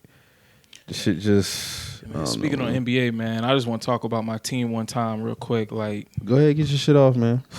Man, I'm so pissed. I ain't gonna say I'm pissed, but I'm just like, I'm very disappointed in us right now, dog. Because I always thought at least at this point I'd be able to talk some shit. And nigga, I'm quiet as Christmas next week. Yeah, I'm quiet as a church mouse right now, my nigga. Like we just, man, bro. Like I watch our games and I just be like, bruh. What the fuck do we be doing in the fourth quarter, dog? Like, what the fuck be going on in the fourth quarter, bruh? Fuck be going on, man. But, AD's out again. 4 weeks. MCL sprain. And I'm trying to figure out how the fuck is that because the nigga was grabbing his fucking ankle. Now it's an MCL sprain. He out for 4 weeks. Hopefully we can use this as a turnaround to get everything going, even though we had just lost to the Timberwolves. Y'all big man is dead now. Man. Because the White ain't about to hold that shit down like that. We might have to, man. You thinking about trades? Trades, small ball, something, man. Something's got to give, bro, because it's just not looking too good right now. People always trying to blame Westbrook, bro. Yeah, Westbrook has some good games, but he's had some good. He's had some great games as of late. You know what I'm saying? So I can't. I just don't feel like even with the good games, that core three just don't miss. It doesn't work. That roster construction because LeBron excels with shooters, spacing. Mm-hmm. Somebody who can score. You know what I'm saying? Like, Russ can put I don't know what's happened to his mid-range. It should have been bricking like a motherfucker, bro. I'm talking about that his shit. MVP years, that shit was damn near automatic. He would get to his little sweet spot, and he would pull up, and it was money. This thing airballing mid-ranges. But even with that said, like I said, he's been playing some good games as of late. AD will put up his numbers, but y'all biggest thing is like he's not aggressive enough for y'all. He's not aggressive enough, and I know AD has never won. And his 3-point shooting is horrendous. Atrocious, 18%. 13%. God damn, bro. I could shoot you a little bit of bail. For real, bro. 13% from three, bro. Damn. And the thing is with us, bro, also, it's like, bro, we have no bench production. Like, we'll have Melo. Melo will score 7, and Malik Monk is, I don't know. It's not conducive right now. We're just not. LeBron being in and out, and LeBron can't play 40 minutes a game at this age, bro. Not now, bro. That's what we got niggas like AD and Russ for. Mm-hmm. Is to alleviate some of the pressure when LeBron isn't playing because we know LeBron is 36 going on 37. Bruh's going. Mm-hmm. He needs load management. You know what I'm saying? Like, even though he could probably go out there and wing 35 to 40 minutes a game, we need LeBron for the playoffs. We need LeBron for when it really matters. We need these niggas for the regular season, and these niggas is not living up to what they're supposed to do. Mm-hmm. And when we have niggas like Russell Westbrook, we got Anthony Davis, we got, Bron. I'm not even mentioning Melo, even though Melo raw, Melo's going to be a legend, but I'm talking about the three main niggas who's supposed to do it because LeBron always going to do his job. He's holding up his end. He's always going to be consistent no matter what's going on. So you don't have to worry about him. But it's just the fact that AD is supposed to be the catalyst. He's supposed to be the person to be like, you know what, LeBron, Him and Russ supposed to be a top 5, top 4, 3 duo in the league right now. Right now. There's no reason why they shouldn't be top 3, 1-2 punch in the league. You know what I'm saying? But we not getting that. And with the Russ thing, I mean, I always was kind of shaky about it, but I was like, let's just see how this shit go. You know what I'm saying? I always was kind of shaky about it, but man, this shit really ain't working, bro. Like, it's really not working. Like I said, spacing, like I said, LeBron needs shoot. Spacing is just god horrible. And the defense, that's not on Frank Vogel. It's the roster. It's the roster. Because we got a bunch of old. We got a bunch of old niggas at the guard spot. we got niggas with fucking 35-year-old knees trying to guard niggas with 23-year-old knees. And these niggas getting cooked. Like, any guard who plays against us could have their career night against us, bro. This shit is wild. This shit is crazy. And Isaiah Thomas back, you already know he a defensive liability. So what if he got to be pushed into a role where he's the main guy to score? He's the starter now. He's a liability on defense. So it's just like, I don't know, man. That shit is shaky like a motherfucker, bro. And then the whole factor, like, AD got to step the fuck up. He got set, and then the whole factor, like, bro, no offense, and I used to defend this nigga too, but it's like, okay, I kind of get it. Like, he still be putting up his little 23, 10 and shit. But it ain't mean nothing. It don't mean nothing, bro. It's like Russ, when Russ have them stats, bro, that shit don't be meaning nothing because that shit don't be equating to no dubs. And I'm gonna say this shit right here, Mike. No offense. No offense to Isaiah Thomas. It's a great story. Yeah. It's a good comeback. I'm with that. But how the fuck do that make us look that we gotta dig deeps into the G League to get Isaiah Thomas to get this nigga to fucking play for us, bro? No offense. Shout out to Isaac because you're doing your thing now. But for us, that make us look like, bro, what the fuck y'all got going on with y'all roster? That we gotta dip to the depths of the G League to go pull this nigga up to go play for us, bro. Don't get me wrong, bro. I had 19. He had 19. I think he had 21 or 19. That's cool. But my nigga, we lost against was that no, that wasn't Dallas. We lost to Minnesota. Bro. Like, not even lost. We got our ass kicked. Mm-hmm. And it's like we have no, like, Karl Anthony Towns was sunning AD, bro. Mm-hmm. Like, sunning this nigga, scoring on this nigga, telling this nigga he too little. You got Patrick Beverly out here. Like, Patrick Beverly should not be talking shit to nobody on the court. He's supposed to be busting these niggas' ass, bro. D'Angelo put their foot in y'all ass. They cut our ass, bro. With no Anthony Edwards. D'Angelo Russell out there, finally look like he's loading on our ass. You know what I'm saying? Like, man, we just all... That shit frustrating, bro. We just all fucked up right now because, like, I watch the games and then I was just like, man, fuck this shit, bro. I was just like, turn it to something else. So, like, man, is Phoenix playing? I'll watch the Suns or some shit like that, or the fucking Nets or whatever the case may be. The Lakers is like the last game on the list that I'll watch. And that's my team, bro. I'll watch the Hornets and young LaMelo play before I'll watch the Lakers play. If I had a choice, I would definitely watch the Hornets play before the Lakers right now. We just not it right now, bro. And man, shout out to lows, man. But y'all definitely supposed to be like looking like some Western Conference Finals contenders. At least be in the Western Conference Finals. And shout out to JT. JT, that's my nigga. He is very optimistic about this situation. Me, on the other hand, I'm not too sure. Mm-hmm. I just hope we can pull this shit together because, bro, if we look like this once All-Star break hit, nigga, I already know what type of season we about to have. Like, we're out in the first round. So hopefully we get this shit together, man. That's all I got to say about my squad, man. So, yeah, man, that's about it, man. That's all I got, man. Once again, man, shout out to all the supporters been holding us down this last 5 years. Going to continue to hold us down for another 5 and beyond. For sure. And, man, just always appreciate, y'all tuning in. YouTube, SoundCloud, iTunes.